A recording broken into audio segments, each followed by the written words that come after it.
আরে নেটওয়ার্ক পাচ্ছে না, আশ্চর্য। এই জেনারেশনে নেটওয়ার্ক ছাড়া জায়গা আছে? জায়গাটা একটু ভেতরে, হয়তো তাই। ইবো, অনেক দেরি হয়ে যাচ্ছে। প্রোগ্রাম শুরু হওয়ার ঘন্টাখানেক বাকি আছে আর আমরা এখনো পৌঁছাতেই পারিনি। আচ্ছা প্যানিক করো না, দেখো বাইক এখন স্টার্ট নেবে।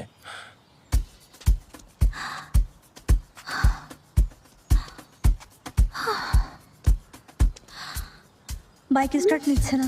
আমি আর ইবো আটকে আছি শহর থেকে একটু দূরে। কিন্তু চিন্তা করো না, আমরা সময় মতো পৌঁছে যাব। সবাইকে বলেছো তো কেউ যেন দেমিরের কথা ভুলেও মুখে না আনে? পার্টি কখন শুরু হবে?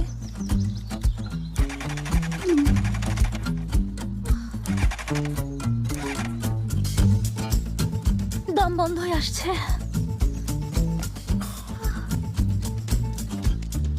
কিন্তু তোমার তো বদ্ধ জায়গায় দম বন্ধ হয়ে আসে। এই জায়গাটা অনেক খোলামেলা, এটা জঙ্গল। এর জন্য না, বুঝতে পারছো না কেন? আমি মার্ভেকে দায়িত্ব দিয়েছি, ও সামলাতে না পারলে সব নষ্ট হয়ে যাবে। মারবে কি সামলাবে?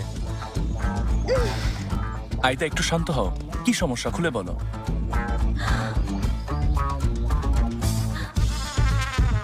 ইবো, সেলি নেই, সারপ্রাইজ বার্থডে পার্টির কথা জানে না। হ্যাঁ জানি তো, ওকে আমরা সারপ্রাইজ দিতে যাচ্ছি। হ্যাঁ ঠিক আছে, কিন্তু সেলিন আসলে ভাবছে ওর ফ্যামিলি চলে গেছে।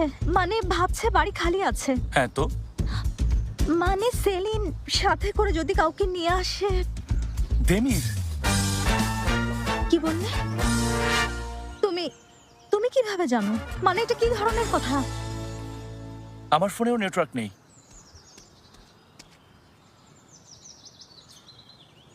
কি করছো? দেমিরকে এখনই জানাতে হবে, যেন বাড়ি না যায়। ইবো, তুমি জানতে ওরা একই বাড়িতে থাকে? এটা তুমি জানতে, তাই না ইবো? হ্যাঁ জানি। তুমি এত রাগ করছো কেন?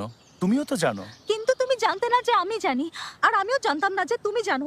অসম্ভব। ফ্রেন্ডশিপ এরকম হতে পারে না। সেলিনের অবশ্যই জানানো উচিত ছিল। তুমি, আমি আর মার্ভে জানে, সমস্যা কোথায়?